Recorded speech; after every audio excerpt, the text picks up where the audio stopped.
UN Convention on the Rights of Persons with Disabilities, or UNCRPD. Signed by the Philippine government on 25 September 2007. Ratified by the country last April 2008. The Convention on the Rights of Persons with Disabilities, or CRPD, is an international human rights treaty of the United Nations intended to protect the rights and dignity of people with disabilities.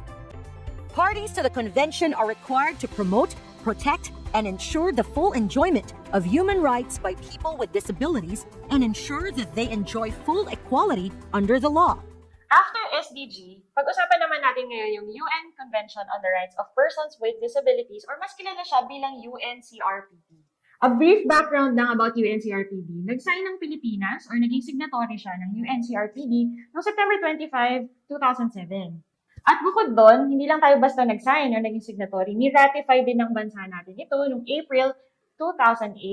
Ibig sabihin nito, pumapayag ang bansa natin na maging covered ng kahit anong provision ng UNCRPD, and we're obliged to comply and follow and also implement kung ano man ang sinasabi ng UNCRPD patungkol sa inclusion of persons with disabilities.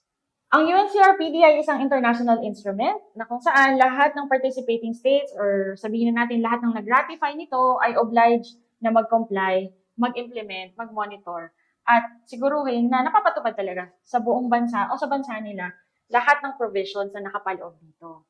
So halimbawa, yung person with disability gusto niya mag-aral, meron ditong provision for right to education, that's Article 24.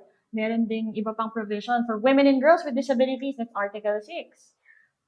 Kung gusto naman niyang mamuhay, mag-isa, meron din ditong provision for independent living. So, marami siyang articles at makikita niyo naman to sa accompanying material or module ng video learning material na ito. So, pwede niyo po siyang masundan doon. Ang gusto ko lang i-highlight dito na napakaganda ng UNCRPD at isa talaga siyang historical landmark sa disability sector around the world.